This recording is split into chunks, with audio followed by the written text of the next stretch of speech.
Greetings and welcome to the Halloween edition of the Sliders Review. Alright, let's address the elephant in the room. I know it's not Halloween. Alright, that's long past. But when it came to my Halloween videos, I ran out of time and I couldn't upload everything I wanted to. So that's why I'm uploading them past Halloween. But if you stop and look at it like this, at some point in time, it's gonna be Halloween time again, October. So somebody eventually will stumble upon my videos and watch it around Halloween time. So yeah, and I'm here today to talk to you about The Chilling Adventures of Sabrina Season 2, Episode 4, Dr. Cerberus, House of Horrors. So this is their Halloween episode for season 2. They have a Halloween episode for season 1, but I don't remember that. I just remember them dressing up, but I don't really remember. At some point I will rewatch this entire series just to try to like understand it a bit better, because I personally don't particularly like it. There are some okay episodes. I feel the premise got lost in transition a long time ago because the showrunner is a complete idiot. Like, the dude is the one who created the comic and he created the show. How do you mess up your own show from a comic? That seems pretty interesting. I've never read the comic, but I have read the synopsis, I've seen pictures, and I've been on YouTube channels where like they pretty much read like what's going on in the comic and stuff, and it sounds a whole lot more better than that of the TV show. How do you mess up your own show? This is why I have placed the showrunner, the creator, on my board of idiocracy. Yes, I finally came up a name with it. Seriously, dude. This man cannot tell a cohesive story. This is why he screwed up Riverdale. He is the person, once again, who created Riverdale, the show. He's the one who does the Archie comics and stuff. And he is the one helm for the brand new HBO Max Pretty Little Liars show. I fear for that show. I fear for that show. This man has proven like he cannot create a good show. It only latches on to like young 20-year-olds who don't know what good TV is. But for the most part, this show does have some interesting thises and thatses, and it has some pretty interesting episodes. This is not one of those interesting episodes. It almost was, but it falls flat. This entire series does this. It builds up something suspenseful and interesting, but then it falls completely flat and it abandons so many storylines. There are so many plot holes in this one TV series that make absolutely no sense. What got me onto this show is that I heard it was going to be a darker version of Sabrina Teenage Witch. I was on board with that. I looked at pictures online. I'm like, my God, these pictures are breathtaking. This is what a dark Sabrina should look like. Then the show came out and it had this weird, organic, moody looking vibe to it. It does the whole Riverdale thing where you don't know what time zone you're in because they dress a certain way, but then there's technology of the modern day. And so like this show has stakes, but they never fulfill it. And it doesn't matter because all they have to do is like do a spell, resurrect somebody, or do time travel shenanigans to fix stuff. There's never no consequences. Even Sabrina dying in the last episode of the series has no weight to it because she was resurrected in the Riverdale show in a off-the-wall comment. It was never truly explained properly. It was just a throwaway line just so they can bring her in and be like, look, they finally crossed over. How do you mess up your own show and comic?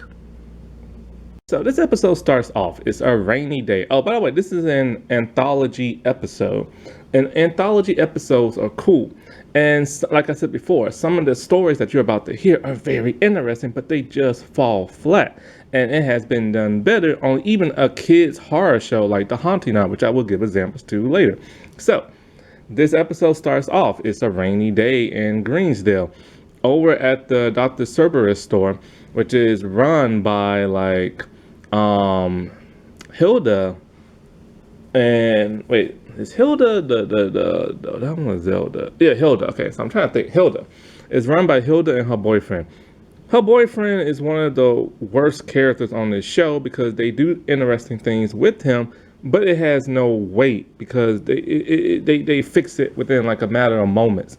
They try to make him interesting, but it just falls flat. So anyway, it's a rainy day. Um, and all of a sudden, a woman comes in, a fortune teller lady, dressed like an old school fortune teller. And she says, she just wants to like beat the rain, and can she stay in the store? And while she's there, hey, well, can I get some like tarot readings? Hilda is beyond thrilled and very honored by this because for a person to give like a reading is like a high appreciation to like witches and stuff. And so, like, while the main cast comes in the store, they are persuaded to get their tarot reading. Hilda even persuades Sabrina, who is our first victim. She comes in there with Nick. Now, the story with she is now broken up with Harvey. She is now dating Nick. And the whole Nick werewolf familiar thing has been dealt with in a previous episode, which was so weird and strangely written. Like, and the creature looks so weird. Lord have mercy. Anyway, I mean, you're on Netflix. You got money. How can you mess that up? Anyway, so, um, so she's having doubts about him. I'm not sure if something is revealed about him just yet. I don't think so because it's still dating. Anyways, she gets her tarot reading. And all of the tarot cards, sometimes they look like the person and sometimes they don't. And so when she gets her reading, it's that of the magician and something else. And so the magician just happens to look like Nick. So in this little story reading telling, the events are that she can't trust Nick no more. She's having her doubts about him because she just feels like he's keeping stuff from her. In a way, he's joined like this talent show thing. He's gonna be a magician. He does his tricks on the weird sisters, and it kind of freaks Sabrina out because she thinks this is really happening, but it's not.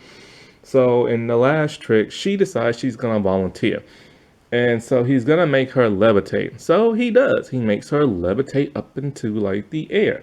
And everything's going fine until all of a sudden she won't stop levitating and she's going up to the ceiling. She's worried. She's panicked. She's telling him to stop. He has no idea what's going on. He doesn't understand why the spell won't stop. She turns and looks at the weird sisters. And it turns out they're the ones manipulating the spell and causing her to float high up. She tells him like it's the weird sisters, it's the weird blah blah, but he's still panicking and everything else. She surpasses that of the ceiling by phasing through the roof, and she's still just like floating and panicking. Her feet are kicking, and so at some point it cuts from that, and then it cuts back, I think, to like Nick shouting at the weird sister, something like that. Then it cuts back to Sabrina, and we see her frozen, drifting slowly into space.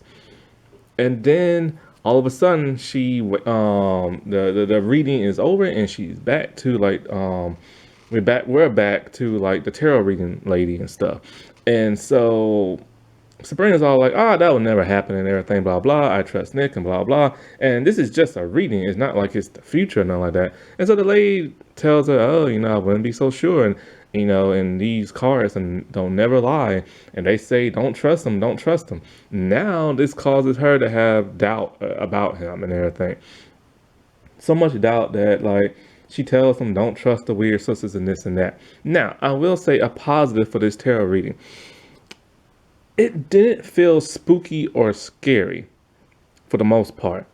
I will say it was a nice visual. Seeing her float up to the sky and constantly kicking her feet, I like that. That was choreographed great.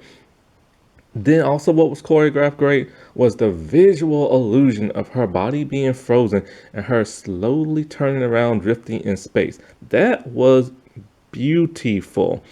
However, the problem I have with this little side story is that I never felt like she was truly in danger because like, okay, at first I was, because like, okay, she's panicking and she's kicking her feet and she's going up into space, but that was all like, it was either like a stunt double or it was like CGI. We never get to see, like when we see her outside going up, we never get to see the panic on her face. We only see the backside of her. If they would have showed the panic in her face, it would have been a whole lot more terrifying and thrilling and scary. Not only that, but we don't even get to see her surpass the clouds and go off into outer space. It cuts from that, and then we just see her in space. It would have been great to see her gasping for air, seeing her body slowly like turn to ice. That visual illusion is what people need to really implant in their head. Okay, stakes are high, she's in danger and everything. And then so I'll get into that other part later. But okay, so it's like, okay, I've seen people like this happen in other like shows or cartoons. It happened in, I believe, X-Men the animated series. Rogue and Storm were trying to help Missionary because the Phantom King was trying to like attack, and they kept flying as high as they could. Um, to like, get rid of him and stuff. So Storm decides she's gonna have the Phantom King go on her body, but she's gonna take him up into the clouds as high as she can to where she reaches near almost outer space. And Rogue tells her you can't do that, you're gonna run out of oxygen. And we see her gasping for air. And it was a cartoon that seemed more scary than this show and everything. Next is Theo. Now, to give us a little backstory. First season, Theo was Susie, a girl. But she never felt like she felt more like a girl. She felt more like she was a dude and wanted to be one. And a lot of the women, her ancestors, are like that too. So, she used to play sports, get picked on and everything. So, at the end, she decides that she's going to become a dude. Just call herself one. And known as Theo. So now Theo, he has never had the surgery to turn into like a boy. His father cannot afford it whatsoever. And so in Theo's tarot reading, he decides he's gonna, since he knows Sabrina's a witch, he's gonna go into the house and steal some of like Sabrina's like magic stuff, or no, actually the aunt's magic stuff, something that does transfiguration.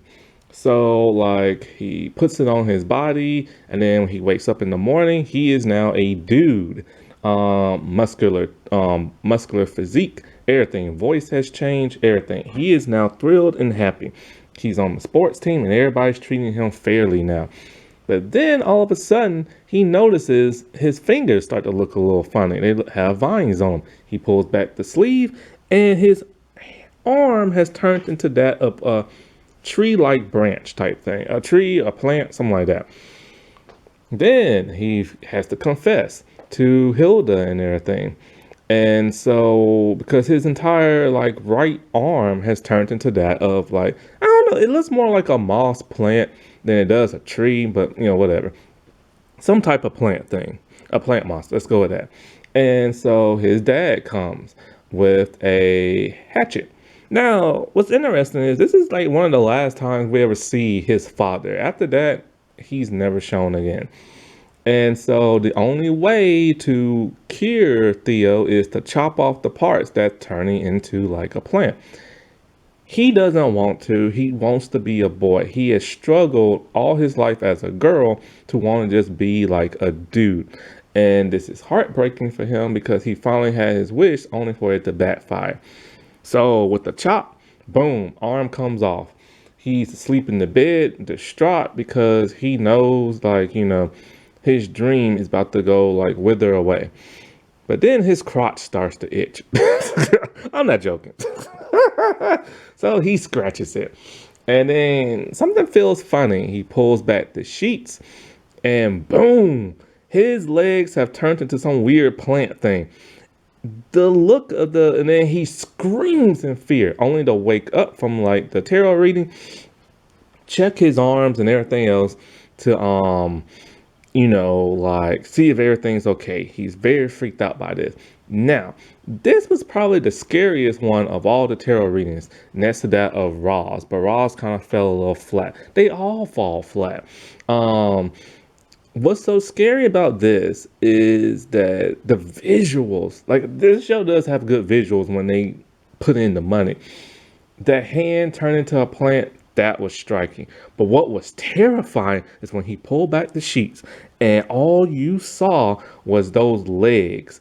The way those plants look, there's no feet, they just curve up. It's freaky looking. Then the horrifying scream that came from it was even more. And then the shock of waking up and checking their body parts to see if everything's okay.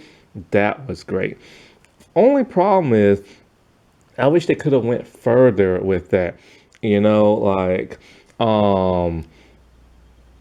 Like turn into a full plant and then just like be still, can't move, you're just a plant now.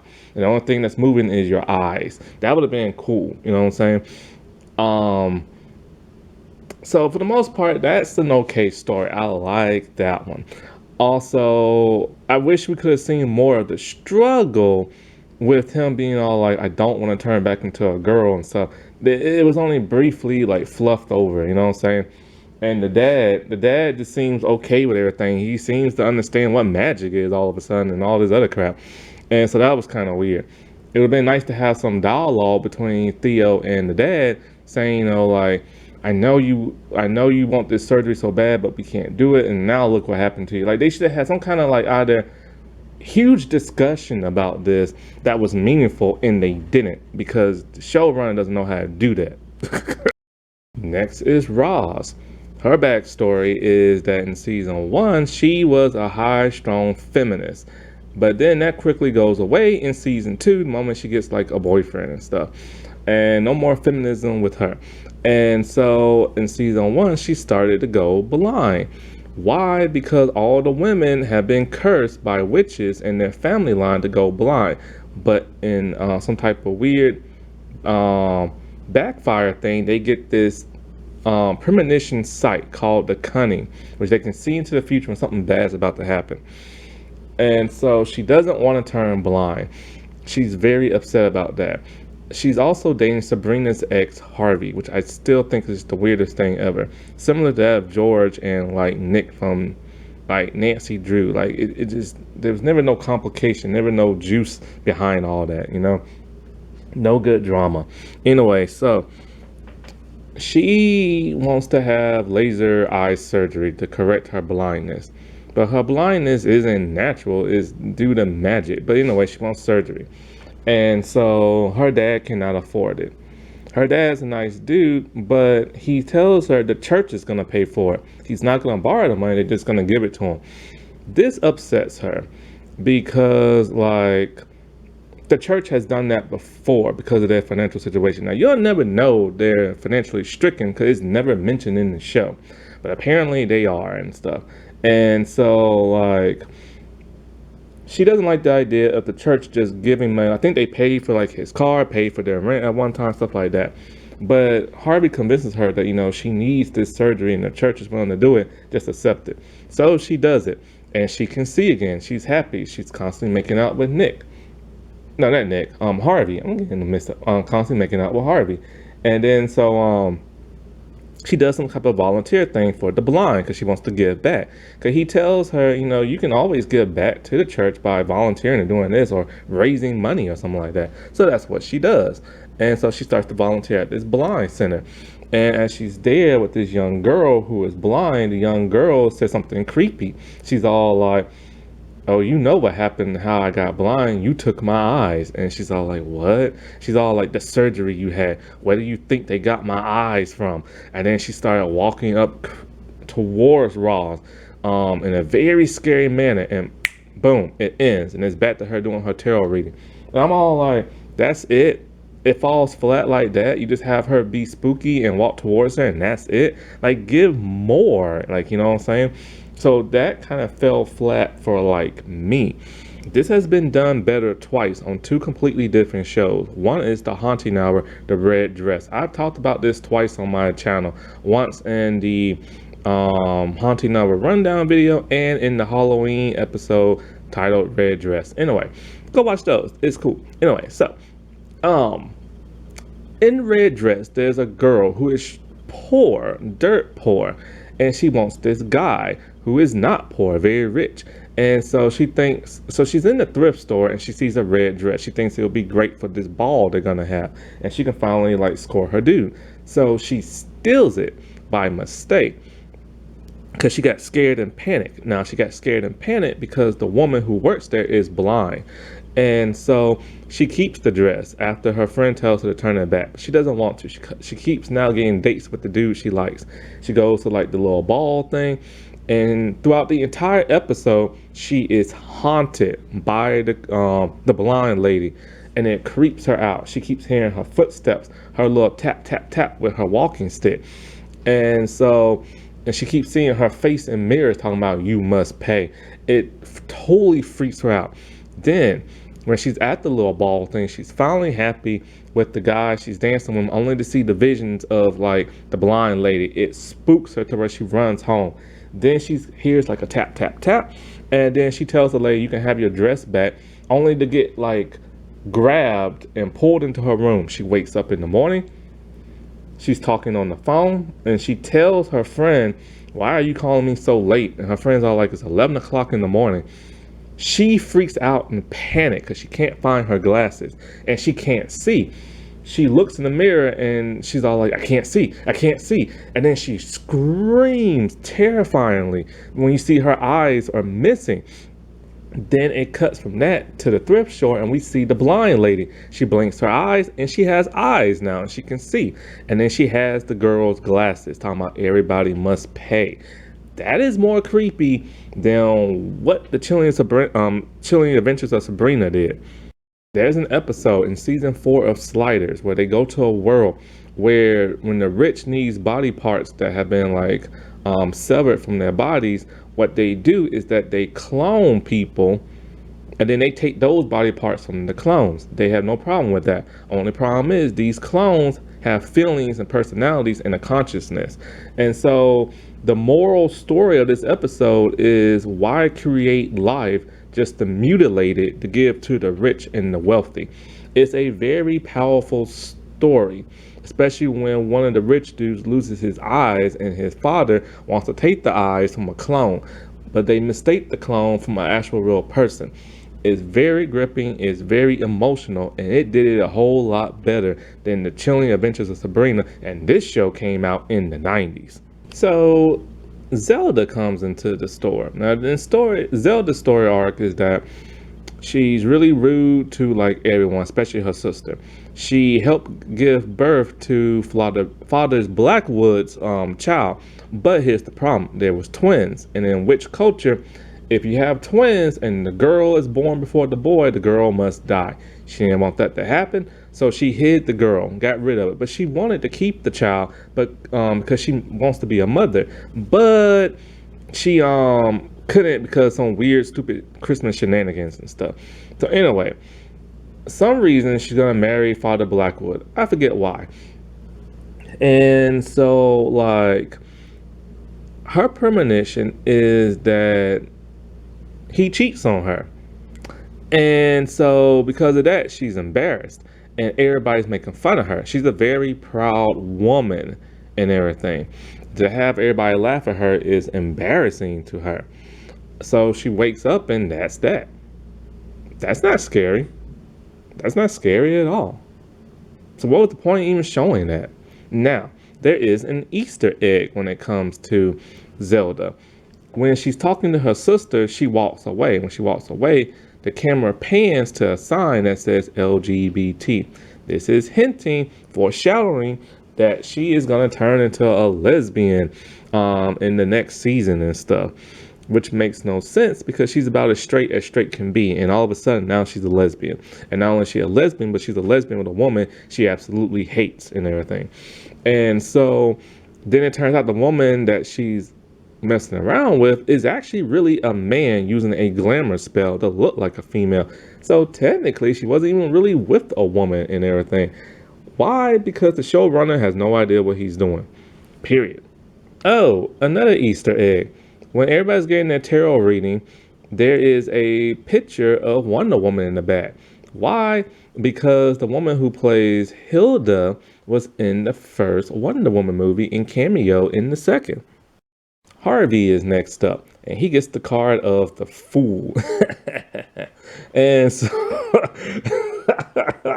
oh, Harvey. So his thing is that he hates witches because of the events of season 1 with Sabrina, which caused him to break up with Sabrina. And so, like, he gets with her best friend, Ross. Makes no sense, but whatever. Like, you don't stab people like that in the back. You don't date their ex, but whatever. So, anyways, he has to go to like this school for like artists and everything. And he's there, and his roommate is very eccentric. Every time Harvey's trying to sleep, his roommate is doing some weird incantation spell. Very creepy, very disturbing and everything, right? And so, like, the next day, Harvey looks at the dude's paintings and drawings, and he's all like, why are you drawing all this demonic stuff? I've seen these visions in my head. So the dude explains, well, we're the same. He's all like, there's a portal in our closet that leads to a demonic dimension. And every night he has to do this ritual to keep it closed and keep the demons out, right? So the next day, Harvey wakes up, and the dude has now hung himself. That was the second card, the hangman.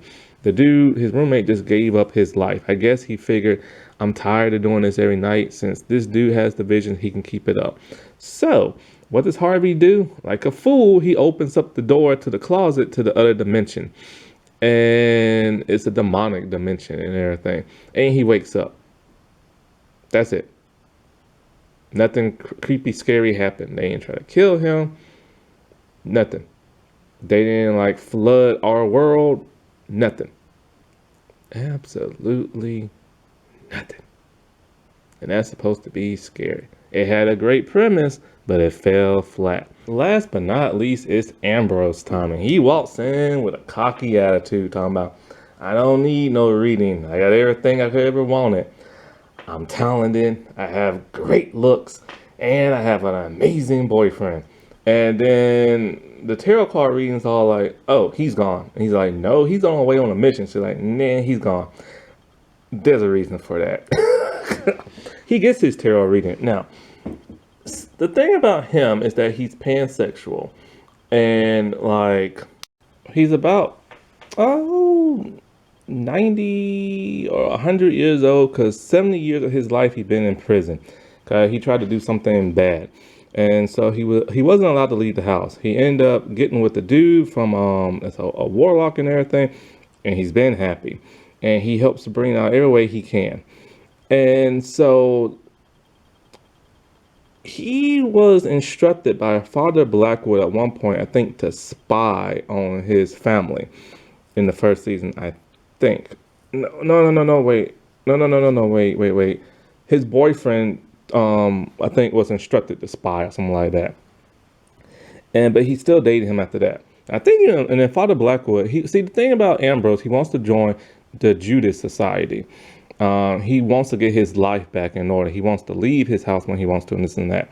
So Father Blackwood, I think Father Blackwood said, you help me, I can help get you like your sins lifted or something like that. And I think he was supposed to spy on his family, something like that, right?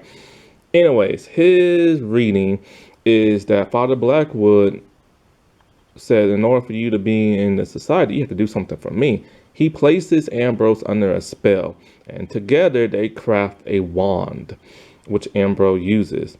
Ambrose is the only witch warlock person to use a wand, but he didn't use it in the first season. He just used his fingers and quoted spells and stuff. And so his whole thing is that he is supposed to murder his family. So he walks all creepily into the house, and one by one he murders all of the Spellman women with his wand. He goes back to Father Blackwood, and he is like Father Blackwood's happy, right? So he places him in the Jewish society, the Judas, the Judas Society. Ambrose wakes up all disturbed. He cannot believe what he just did. And so he has two cards. One card is the heir apparent, and the other one is the devil and everything. And so Ambrose is just kind of like, my God, like, could this be real? Could this not be? And all this other stuff. And so he's completely and utter freaked out. And so, like, in real life, he goes to Father Blackwood and he's all like, you'll never have me harm my family. And he's all like, no, but I do want you to join the Judas Society. Now, Ambrose reading was lame. Why? Because he murdered everybody off screen. All we heard was screams and that's it. He didn't use his wand to like zap them because we didn't see it. We don't know what he did with the wand. We don't know if it's a fire. We don't know if it's electrical circuit. We don't know what it is because it happened off screen. And when it cut back to the them, we only see like Hilda dead and everything on the floor. And it's just kind of like, yeah, that was a good setup. That was a good premise. But seeing them actually getting murdered would have been a whole lot better, or hit by some magical discharge. It happened in Harry Potter. Why can't it? Harry Potter was a kid's movie, and they were more terrifying than like the chilling adventures of Sabrina. So for me, this was not scary at all because we didn't actually get to see the people get attacked. Like having it doing off screen. This is Netflix, man. Netflix can go there. They know they can. Why this show stemmed away from it, I have no idea. Everybody got a reading that's part of the main cast, except for Hilda and Nick for some bizarre reason. But then the fortune teller lady goes home to Lilith's home, Madam Satan's home. Why? She's under a glamour spell. See, in the first 2 seasons or so, Madam Satan is the one pulling all the strings. She is the one causing all the bad stuff to happen. She's manipulating everybody, especially Sabrina. And she wanted to instill fear into everybody's like mind so they wouldn't do what they wanted to do. But it doesn't have no real weight to it because, okay, at the end of the episode, everybody's all like, all right, fine. Sabrina's not going to trust Nick. Roz is not going to get the surgery. Ambrose is terrified of joining the Judas Society now. And that's about it. We don't know about the and like I said, Roz isn't going to have her surgery. And then we don't know about Theo and Harvey, what they're going to do, and everything. And Zelda, like, it has no weight. Why? Because everybody did what they said they wasn't gonna do in like the previous episodes or the previous seasons. Sabrina does end up trusting Nick, but it turns out he betrayed her because he's supposed to spy on her and everything, and then he cheated on her. So they do break up. So trusting him was bad. But when it comes to Weird Sisters, the main one ended up being an ally of hers. The redhead ended up dying and the other one ended up being like brainwashed. But then her and Nick got back together anyway, so it didn't matter. And I already told you she died in the last episode only for her to come back on Riverdale, so it has no weight. Harvey still ends up dating Roz and still ends up hanging out with magical people, even though he says he hates them and everything. Roz does eventually get her eyes corrected through magic from Sabrina, and then everything's fine. And then it turns out Roz, her cunning is more than that. She's actually a witch in real life. She didn't know that until the end of the series. So no consequences there because everything turned out to be fine and everything. Theo, even though he still doesn't have the surgery and everything, he still goes around being a boy, and he is accepted by all his friends and even gets a boyfriend and everything. And like, so nothing terrible happens with him. So But then his boyfriend has to leave him because his boyfriend is a magical creature, Puck, who's not supposed to be around humans because something's happening. But then Puck leaves only to come back. So happy ending. And then so let's see who else. Oh, Zelda, she ends up marrying Blackwood only to get brainwashed, only for her to divorce him. And then she hooks up with that woman who turned out to be a man. And then they end up getting like a different witch order and all this other stuff. As for Ambrose, the reason why Liv said, "Oh, your boyfriend's gone," is because he died in the beginning of like the season. We don't even get to see him. We don't get to see him die. I think he died because angels killed him. I think because apparently in this show, angels are the bad people. And so with him, he gets set up and betrayed by like Blackwood. Yeah, true. But then he ends up dating like his daughter and stuff.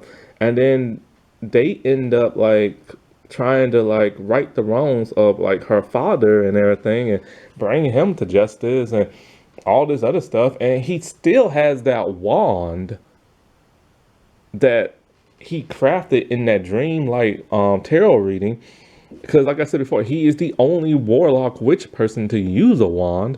It doesn't explain how he got his wand. All of a sudden he just has it now, but he only had it in that fake dream state.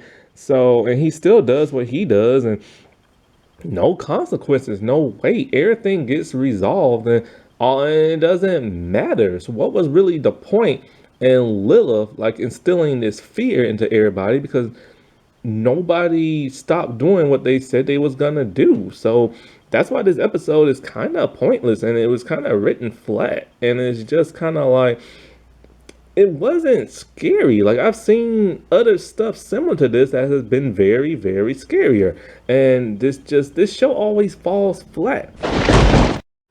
That wasn't that spooky. All right, well, I shall talk to y'all later. Bye.